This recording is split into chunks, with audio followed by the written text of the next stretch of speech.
a wake-up call. Good morning, friends, gathered in the sanctuary, on Zoom, and later on our YouTube channel. Welcome to the Unitarian Universalist Fellowship of Franklin in the mountains of western North Carolina and northeast Georgia and the ancestral land of the Cherokee. We're a lay-led congregation of progressive minds and caring connections. We are a green sanctuary, a welcoming congregation, and a home for the arts. All are welcome as we worship that which gives us meaning and value. My name is Mary Teslow, and I'm pleased to be your service leader today. Our Sunday service team, our sanctuary tech support, Warren Riley and Bruce Brandsma, Zoom stage manager and music coordinator Jude Lowry, sanctuary stage manager Becky Thorndike, Zoom tech support Jill Ellern, and our greeter Robbie Greenberg. Our church-related announcements: as we gather in community, we take a moment to greet each other on Zoom and in the sanctuary. So we want to wave to folks, and they'll wave back to us, ideally. Wonderful.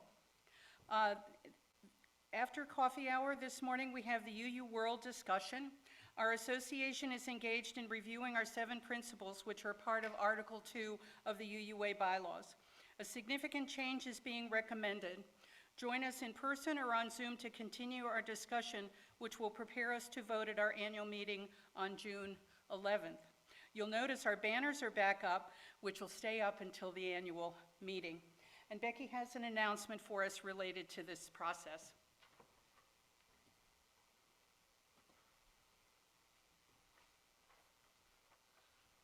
Good morning. This announcement is about our UUA bylaw, Article 2. Several weeks ago, I had mentioned that we were going to have a town hall meeting and that we were going to have it downstairs. Well, we made an adjustment to our venue for April 30th, which is next week. We will give people the opportunity to go downstairs to get coffee and etc. and connect with each other. At 12:30, we will come back up here in the sanctuary to hold the town hall meeting, which will go no longer than 1:15. So be prepared to say your statements or questions. The reason is that we're coming back up here is because all the cameras and the sound systems are already in place, so it saves us time to try to reconnect downstairs. As I looked at it yesterday, I thought, oh, this is going to be a lot of work. So I said, talk to Don, and he and I decided we were going to bring it back up.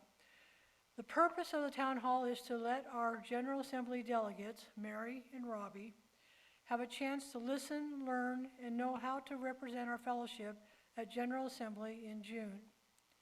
At General Assembly, after discussion and a straw-type vote, there will be one more year for final adjustments before the official vote next year. There are handouts on the offertory table that have the proposed Article 2 and the current Article 2 bylaws to compare with. If we run out of these handouts, please let me know and I will get you a copy. Are there any questions? Thank you. And I'm over here if you need it. How will the Zoom people get copies? They let me know. Oh, If the Zoom people will let me know, I will mail them a copy. thank you. Is there any other questions? Thank you. The ladies' lunch will be this Tuesday, April 22nd on Zoom at noon. If you'd contact Laura Lovelace if you'd like to join that event. Are there any other announcements in the sanctuary? Do we have any announcements on Zoom? It looks like we're all set. Our fellowship is a light for liberal religion in the mountains that values diversity and the richness that it brings to our community. Our celebration of diversity is reflected in the variety of our Sunday services. We hope today's service enriches your journey. Today we welcome Karen Willis with a message titled Diversity, the Beauty of the Spectrums. Karen will share her journey to discover the special gifts, challenges, and advocacy for her siblings along the spectrums of autism, gender identity, color, and varying abilities. During the service, our hymns are 10:08 in the teal hymnal and 123, Spirit of Life in the gray hymnal.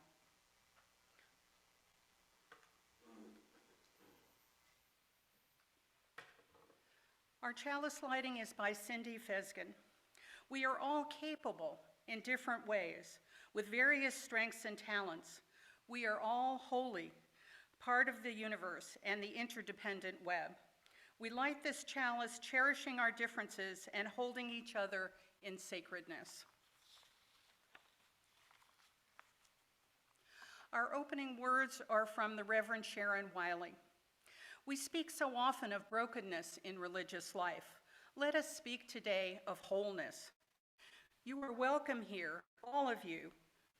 Every part of you beautiful just the way you are. Here you do not need to be something more or something less. No holding back, no hiding. No exerting yourself, no trying to do more or be more. You are inherent worth and you have inherent worth and dignity. Nothing to prove here. Nothing proved to me or the person sitting next to you or to anyone. You don't have to try and be more witty or more quiet or more outgoing. You are beautiful, every part of you beautiful in just the way you are. You do not need to change anything about yourself to be welcome here. Your skin, your hair, your belly, your limbs, your face, all beautiful just the way they are. You are extraordinary. Each and every one of you different from each other and beautiful in your own beautiful way, breathtaking. Come, let us worship together. Our opening hymn is 10:08, When Our Heart is in a Holy Place. If you'd like to stand, you're welcome to do that.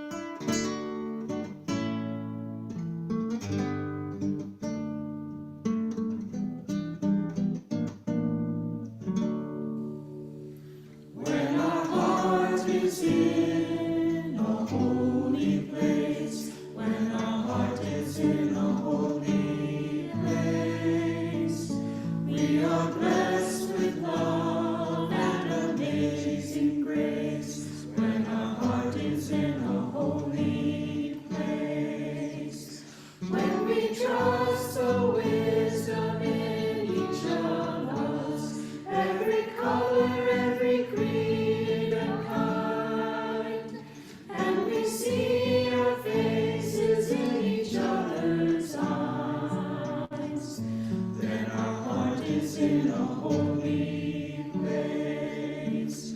When our heart is in a holy place, when our heart is in a holy place, we are blessed with love and amazing grace. When our heart is in a holy place, when we tell a story from deep inside, and we listen with a loving mind, and we hear our voices in each other's words, then our heart is in a holy place.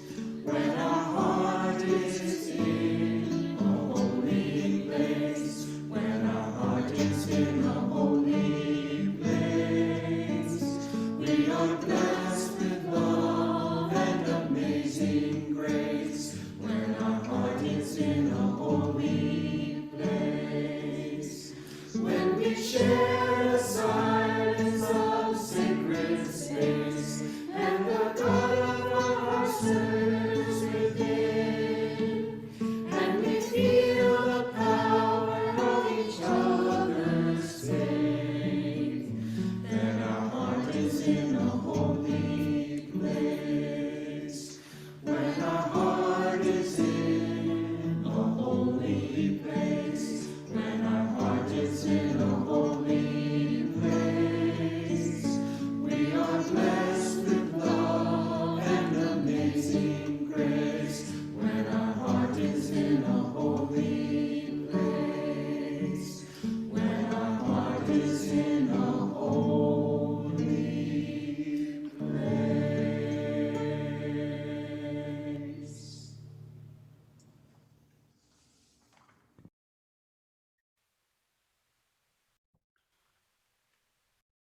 Our words of gratitude this morning are adapted from the Reverend John Saxon. This fellowship exists as a religious community, as a fire exists by burning, but a fire cannot burn without fuel. And it is the time, the energy, the imagination, the dreams, the creativity, the compassion, the love, and the financial support of our members and friends that fuels our mission to nurture and sustain a welcoming, inclusive, and diverse liberal religious community that transforms lives and serves the world. Your support, the free and generous support of each and every member and friend of this community, is what fuels this community and its mission and keeps the flame of justice, community, and love burning bright to warm ourselves and to be a beacon in our world. May we give in love and in hope. Financial donations are welcome at the sanctuary entry, by mail, or by PayPal. Our offertory hymn, number 123, Spirit of Life.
Seem to want to stay lit. See if we can.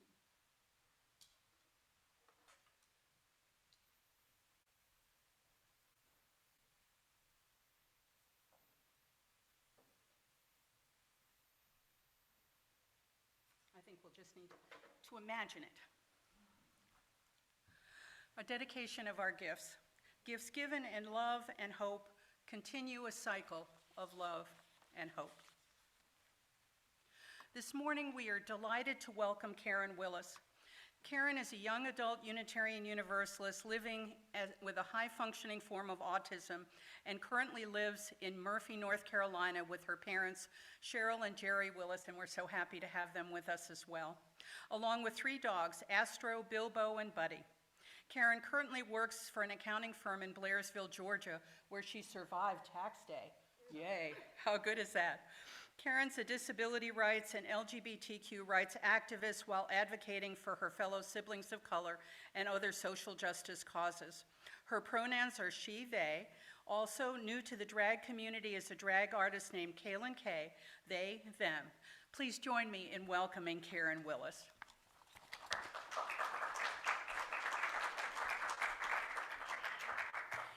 Thank you, Mary, and thank you to the congregation of UUFF Franklin for having me this morning. I started my activism journey as a child after being diagnosed with high-functioning autism when I was 4 years old. I was bullied in the public school system and bullied in past spiritual communities. I first started being an activist when I first started giving presentations on service dog etiquette for a homeschool support group and a private school catered for students with disabilities. I've started giving presentations because people don't know how to act toward service dogs. For an example, they try talking to the dog, call the dog by name, try to give treats, try to touch the dog, and even try to exclude the dog from stores, restaurants, and other public access areas.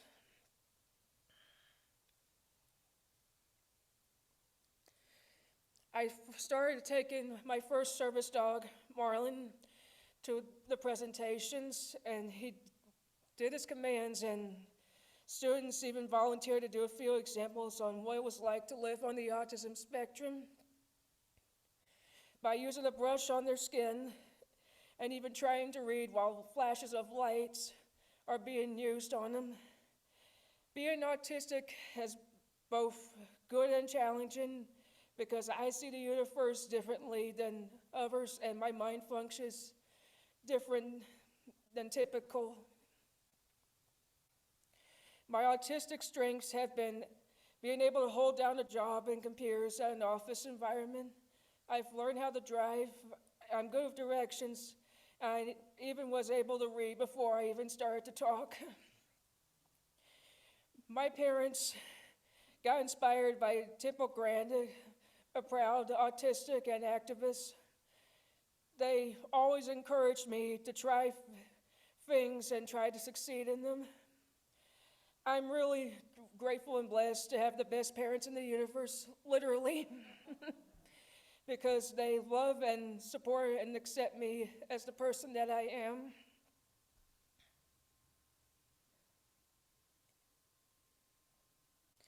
My challenges being on the autism spectrum are sensory overloads. For an example, I wear headphones to cope with loud music and loud spaces. I wear sunglasses to help with extreme light in spaces. But when I get overloaded, I always go to a quiet space when needed, especially when strangers crowd too close to me. If people I don't know crowd close to me. I have found ways to cope with sensory overloads because I go shopping and go out places like everybody else in the community. I was first introduced to a good friend of mine, Wendy Dean, who was involved with People First of Alabama, which is a self-advocacy organization run by and for people with disabilities. I first got involved with People First when I first served on the board of directors as a regional representative. And 4 years later, I even got elected to serve as state president for 2 years before coming to the mountains of North Carolina. I even helped to start a local chapter in the Montgomery area, which is where I lived at the time. I even started going to the State House for legislative days, fighting for the rights of people with disabilities and involving into LGBTQ rights and other social justice issues that I hold dear. I've attended conferences related to the self-advocacy movement across the state of Alabama and even got to attend 2 national conferences in St. Paul, Minnesota, and even the Disability Policy Summit in Washington, D.C. People First of Alabama was selected to host the National Self-Advocacy Conference in Birmingham, which I had the opportunity to not only be on a panel, but also to introduce the keynote speaker. The first rally I got the honored to speak was on the steps of the state capitol in Montgomery, Alabama, which many proud activists stood before me. And I spoke on behalf of Montgomery Pride United for LGBTQ-related rights that are among people with disabilities. I even spoke at the first Women's March in Montgomery that I helped plan with my good friend Mia Raven and many others along the way. I was appointed to serve on the Alabama Interagency Autism Coordinating Council. This council focuses on policy decision-making for statewide agencies and serving the autism lifespan. And I've served on that committee for two-year terms.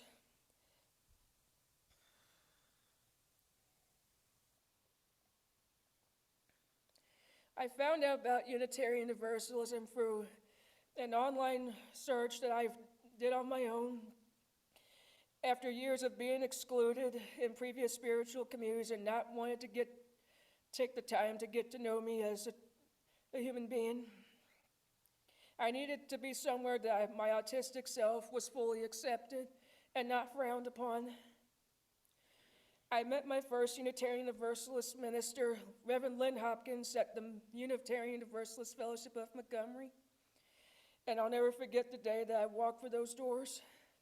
I was greeted with love and welcomed in kindness and community. Lynn has also inspired me to be and find my authentic self and has helped guide me to coming out as LGBTQ and finding my gender identity. My friend Cheryl Peel also gave me the opportunity of my first employment job, doing office work for her. My Unitarian Universalist family has helped guide me to allow myself to set myself free, both spiritually and as authentic, because I was afraid, along with terrified, to reveal myself at the time due to fears of being excluded even more.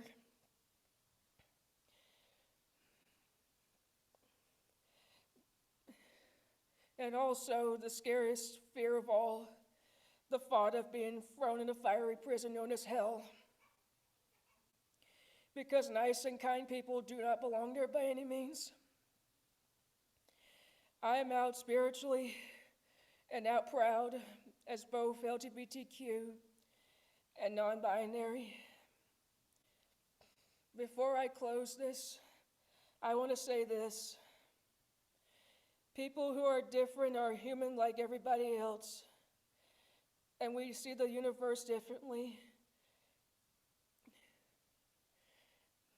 And we are human just like everybody else. Blessed be, and thank you.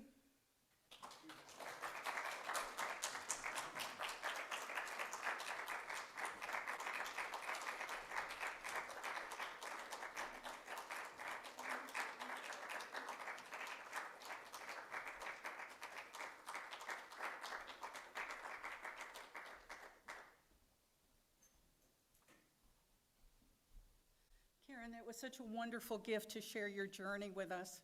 And she rocks some blue aviator sunglasses. Yeah, you'll have to see her wear those. It is really awesome. As we celebrate all our dreams and the dreams that you have of living independently soon, maybe in Birmingham, which is a wonderful dream, we'll have our musical interlude, Somewhere Over the Rainbow.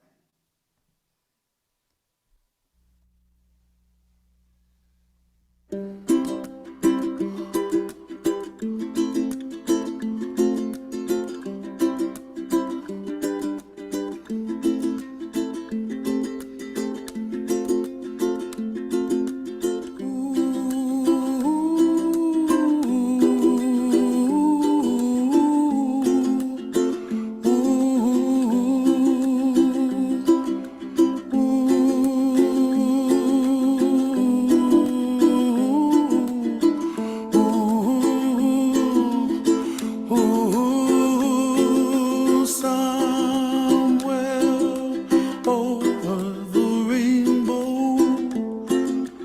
way up high, and the dreams that you dream of once in a lullaby. Oh, somewhere over the rainbow, bluebirds fly.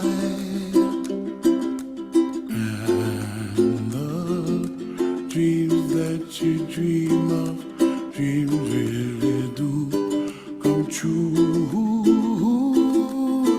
Ooh, someday wish upon a star, wake up where the clouds are far behind me,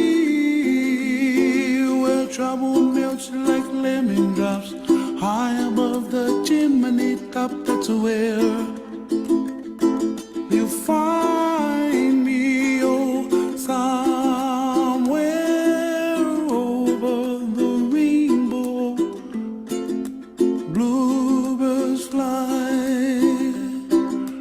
and the dream that you dare to, oh, why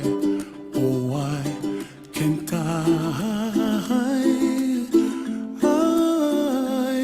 Someday I wish upon a star, wake up where the clouds are far behind me, where trouble melts like a lemon drops, high above the chimney top. That's where you find me, oh, somewhere over the rainbow, way up high. The dreams that you dare to, why, oh, why can't I?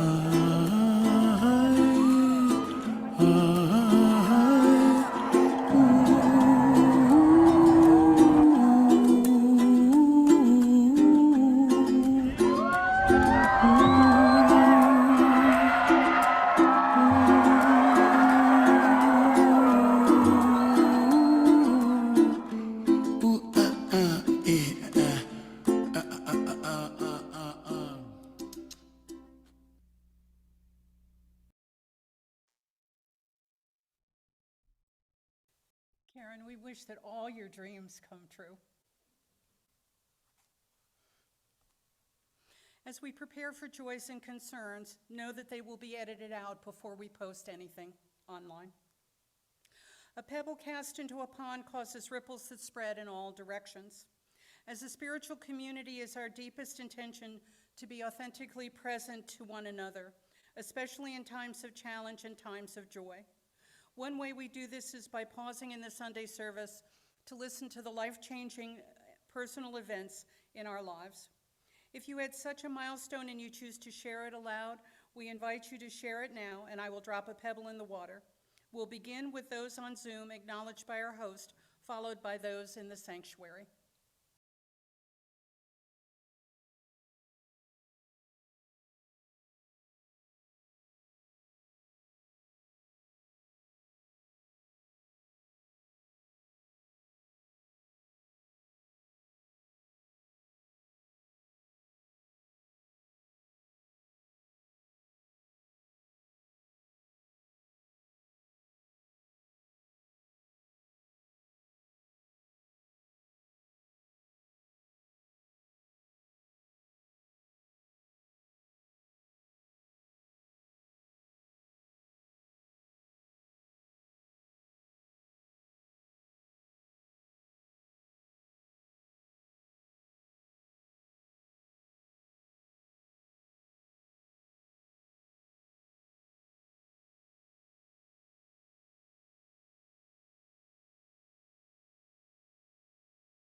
It's up to all of us to find our place where we can make a difference in accepting folks Absolutely. Is there anyone else? You've touched all of us in so many different ways. It's really a wonderful gift. I think we're set now. A last final pebble for the joys and sorrows that haven't been spoken, but which remain in the silent sanctuaries of our hearts. These joys and griefs, spoken and unspoken, weave us together in the fabric of community. We're set now. And now, a moment of silence.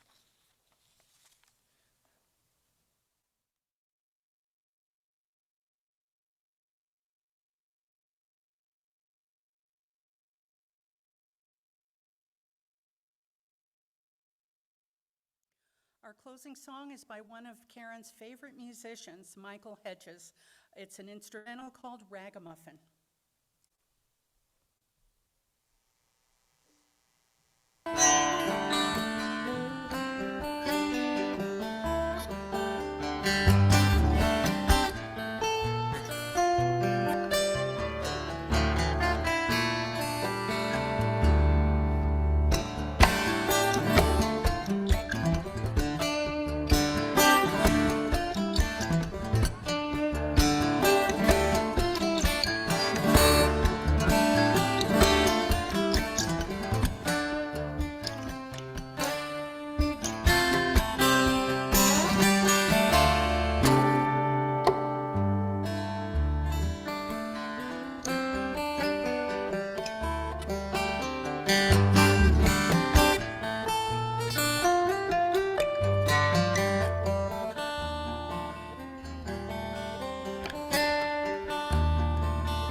Our closing words are adapted from Jean Ricard.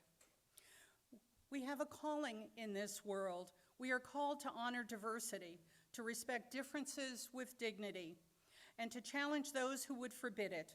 We are people of a wide path.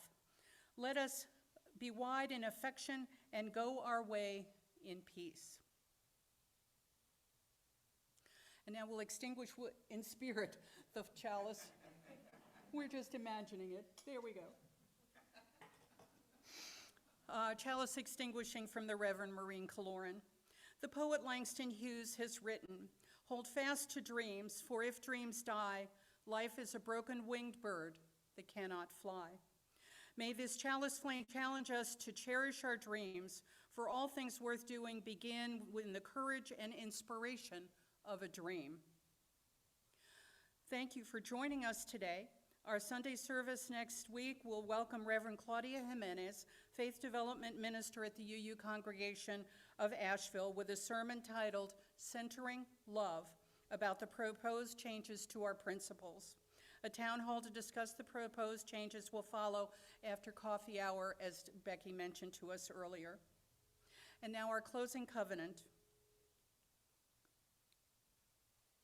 Love is the spirit of this fellowship, and community is its goal. This is our great covenant, to dwell together in peace, to seek the truth in love, and to help one another. So may it be. Those on Zoom are welcome to continue the conversation